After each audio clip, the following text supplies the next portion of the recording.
मेज सजी रही, कुर्सियां गरम रही, बस जो नहीं हुआ वो थी बात। जो नहीं हो सका समझौता और पाकिस्तान।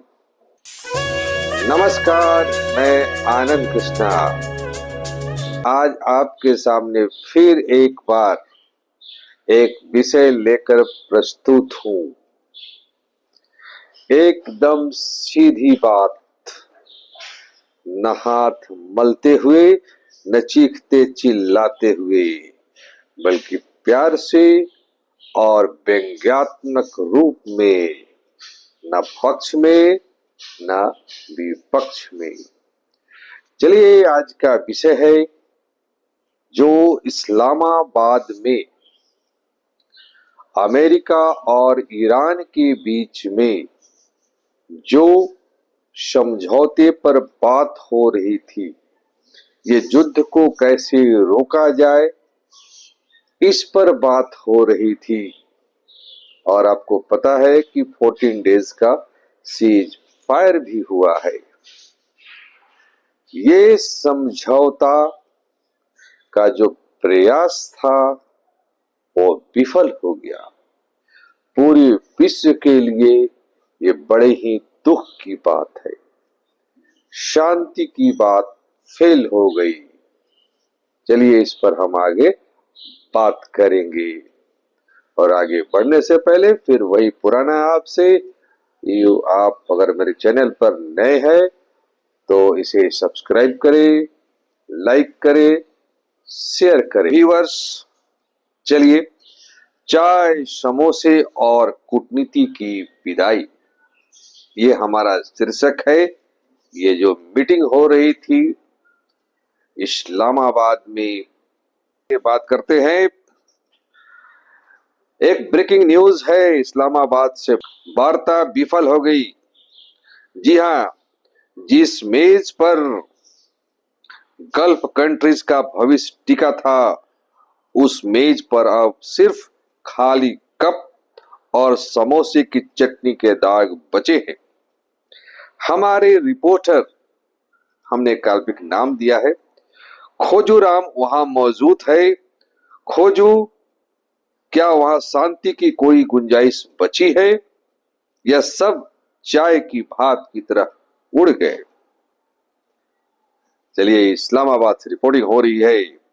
खोजूराम पसीना पोंछते हुए बोलते हैं, देखिए एंकर साहब, शांति की उम्मीद तो उतनी ही है जितनी इस्लामाबाद की सड़कों पर ट्रैफिक नियमों की। यहाँ पिछले घंटों से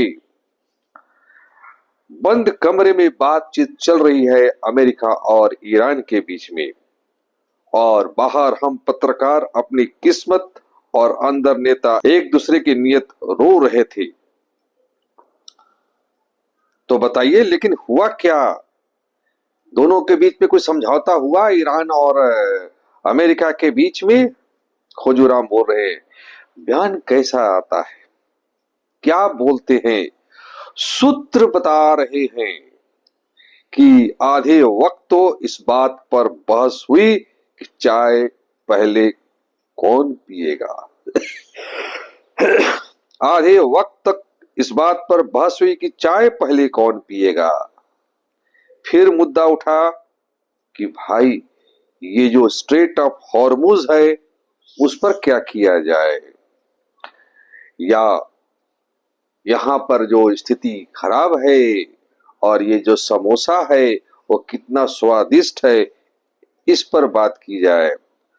अंत में जो सहमति बनी ईरान और अमेरिका के बीच में कि हम किसी बात पर सहमत नहीं हो सकते।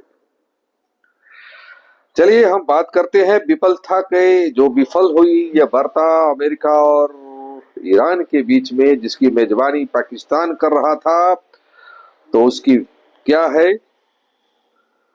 विफलता के मुख्य कारण? खोजूराम बता रहे हैं, एंकर साहब, विफलता के मेज पर समोसे रखे थे लेकिन किसी ने उसे छुआ नहीं। जैसे लग रहा था कि स्ट्रेट ऑफ हॉर्मुज में जो बारूद बिछाया गया है वैसा ही है। सबको डर था कि अगर पहले समोसा उठाया तो इसे कमजोरी माना जाएगा या विस्फोट हो सकता है।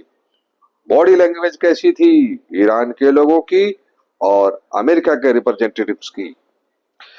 दोनों तरफ के नेता एक दूसरे को ऐसे देख रहे थे जैसे मोहल्ले की दो आंटियां एक दूसरे की नई साड़ी देख रही हो। ऊपर से मुस्कान, अंदर से ये यहाँ क्यों आया है, ये यहाँ क्यों आया है, ये हमारी बात मानेगा कि नहीं मानेगा। और फिर तारीख पर तारीख, अंत में तय हुआ कि अगली बार फिर मिलेंगे ताकि जनता को लगे कि सरकारें काम कर रही है और होटलों का बिल बनता रहे। यानी जनता के बीच में जो थी कि शांति हो जाएगी। तो हमारे रिपोर्टर खोजूराम बता रहे हैं, खाली नहीं रहे साहब, जनता को उम्मीद का नया झुनझुना मिला है। जाते जाते एक अधिकारी ने धीरे से कहा, बातचीत फेल नहीं हुई, बस अगले जन्म तक के लिए टल गई है। अब बताइए, ये जो युद्ध चला 40 डेज के नियर अबाउट, और उधर इजराइल अपने करामात कर ही रहा है, तो पता नहीं तो देख करके दुनिया के लोगों को क्या समझ में आएगा। तो चलिए, बहुत बहुत शुक्रिया हमारे रिपोर्टर साहब। तो दर्शकों, ये सब इस्लामाबाद से असफलता की कहानी। मेज सजी रही, कुर्सियां गर्म रही, बस जो नहीं हुआ वो थी बात, जो नहीं हो सका समझौता। और पाकिस्तान जो अपने आप को समझ रहा था कि विश्व की धुरी बनने जा रहा है, वो जो है विश्व में उसकी बड़ी भूमिका होगी। जो इतनी बड़ी समझौता कराने जा रहा है, बड़ा ही रुआसे मन से दोनों ही मेहमानों को, ईरान और अमेरिका को विदा करता है और कहता है, काश आप समझौता कर लेते तो मेरा कद थोड़ा और ऊंचा हो जाता और मिलिट्री का हेड आसिफ मुनीर थोड़ा अपने आप को पाकिस्तान में और बड़ा कर लेता, और ये जो प्राइम मिनिस्टर है ये भी अपने आप को, जनता में उनकी भी कुछ पूछ बढ़ जाती। चलिए, आप सभी को विशेष धन्यवाद जो आपने मेरे इस प्रोग्राम को देखा और समझा, एंजॉय किया। इसी तरह से अपने प्यार को बनाए रहे। थैंक्स ए लॉट, धन्यवाद विशेष।